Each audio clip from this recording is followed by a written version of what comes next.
wabarakatuh. Teman-teman, sekarang saya bersama dosen manajemen dari Fakultas Ekonomi di Universitas Kuningan. Dan saya bersama Kuningan Religi juga. Kita pengen ngobrol soal fenomena di Desa Kawungsari yang kemarin ini sempat jadi viral karena banyak satu penduduk desa itu membeli motor.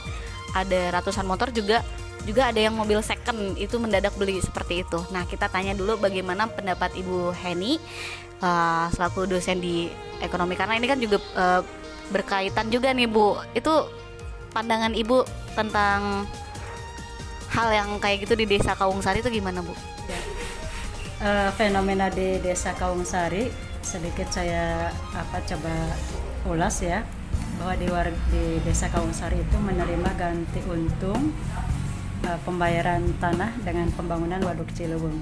Kalau fenomena tersebut menurut saya itu merupakan pertama ya secara umum yang merupakan kabar gembira ya. Sebagai warga Kabupaten Kuningan saya juga ikut gembira. Artinya masyarakat punya kemampuan ekonomi untuk membeli sejumlah kendaraan dengan kondisi saat ini.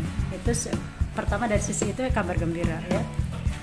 Kemudian yang lainnya yang ingin saya sampaikan dengan diterimanya ganti untung dari pemerintah, yang harus menjadi perhatian kita bersama adalah soal ekonomi produktif warga setempat untuk besok dan seterusnya ya. Konsumsi memang menjadi hak warga untuk beli apa saja terserah gitu ya, tetapi juga kehidupan juga harus dipastikan untuk investasinya, untuk usaha dan seterusnya. Jangan sampai hari ini kita euforia bergembira, kemudian besok kita bingung. Ya, tapi saya percaya warga di Desa Kawungsari juga mereka sudah menyiapkan investasi untuk usaha kecil atau untuk apapun yang kira-kira produktif dan bisa menopang untuk kehidupan mereka selanjutnya. Begitu. Dan sebenarnya pas lagi ganti untung tanah itu, sengketa itu dicairkan, apa sih sebenarnya Bu yang hal pertama yang harus mereka lakukan itu? Misalnya nih, sampaikan tadi diharapkan jangan membelikan hal-hal barang-barang yang konsumtif atau apa gitu. Sebenarnya apa sih Bu gitu? Kita kan nggak tahu prioritas warga di Desa Kawungsari. Siapa tahu yang kita lihat itu sebetulnya itu mereka sudah punya kajian khusus ya. Artinya mereka sudah punya skala prioritas ketika menerima X rupiah dari pemerintah untuk apa saja ya. Ya kita baik sangka saja, artinya mereka skala prioritas sudah dilakukan ya, misalnya punya kewajiban-kewajiban terhadap pihak ketiga sudah selesai. Mungkin itu ya memang benar-benar tanda mereka bahagia dengan penerimaan ganti untung itu ya. Artinya kita percaya mereka juga sudah menyiapkan untuk kegiatan ekonomi produktif. Harapan kita mudah-mudahan di samping pembelian sejumlah kendaraan yang memang untuk tujuan konsumsi itu, aset kendaraan itu dioptimalkan juga untuk kegiatan ekonomi produktif di masa yang akan datang, misalnya motor atau apapun, tidak sekedar untuk digunakan ya yang tidak berdampak secara ekonomi. Di luar itu kita juga berharap bisa tumbuh banyak usaha-usaha mikro kecil di sana yang kira-kira bisa menjadi kelanjutan ekonomi hidup mereka di waktu berikutnya gitu. Di tempat yang baru tentunya ya Bu ya. Di tempat yang baru, atau mungkin juga punya peluang usaha di tempat yang lain yang tujuannya adalah untuk investasi. Kan tetap harus seimbang, ada tabungan, ada konsumsi, ada investasi. Kalau nanti lebih besar konsumsinya, investasinya nggak ada, nanti bingung lagi ya. Kita berbaik sangka mereka sudah melakukan skala prioritas. Jadi diharapkan itu kendaraan yang dibeli itu bisa membantu perekonomian juga ya Bu ya. Berarti untuk berbagai tujuan ekonomi mereka, kira-kira begitu.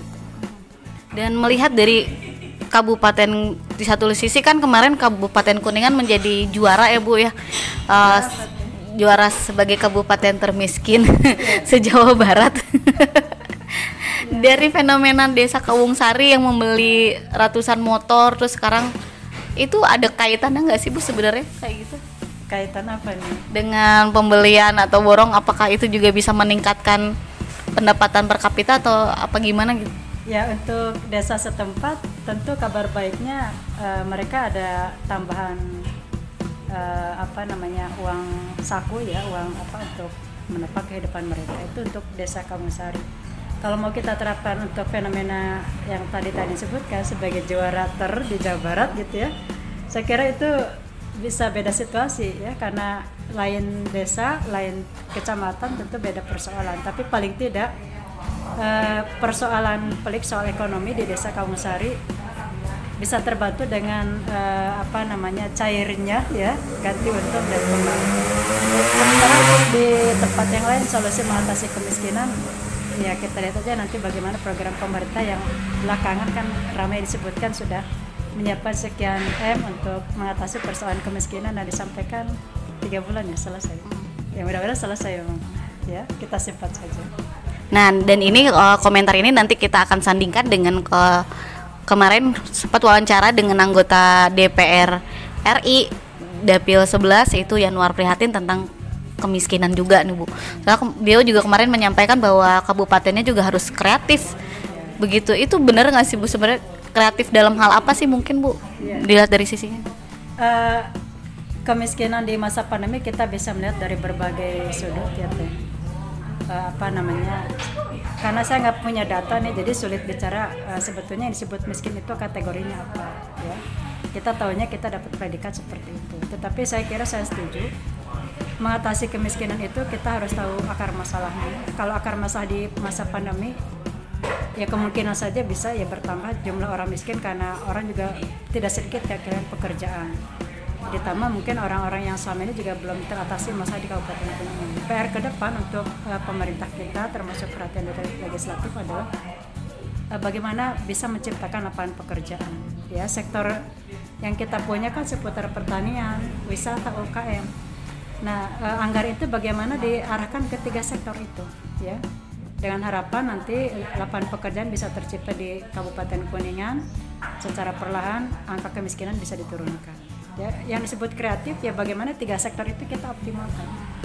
Mudah-mudahan masa pandemi segera berlalu, 3 sektor benar-benar diperhatikan. Pemerintah punya waktu yang cukup leluasa 3 tahun ke depan menjelang beliau-beliau selesai begitu ya. Bisa selesai dengan baik dan bisa teratasi berbagai problem di Kabupaten Kuningan. Tetapi fokusnya harus pada penciptaan lapangan pekerjaan. Penciptaan lapangan pekerjaan. Gitu aja teman-teman, mungkin ada sedikit tambahan sih Bu untuk melihat fenomena-fenomena yang terjadi khususnya di bidang perekonomian di Kabupaten Kuningan. Apa sih Bu? Ya, kalau fenomena di Kabupaten Kuningan ya soal rating kemiskinan, soal lapangan pekerjaan saya kira tetap yang muaranya tetap pada pemangku kebijakan khususnya di tingkat eksekutif. APBD itu bagaimana diarahkan untuk 3 sektor unggulan yang kita punya. Ini real kita punya ya UKM, wisata dan pertanian. Kemudian juga dukungan proaktif dari teman-teman di Ancaran. Juga tentu saja suara teman-teman jurnalis yang menyuarakan betapa pentingnya perhatian pemerintah di 3 sektor tadi. Seperti itu. Terima kasih.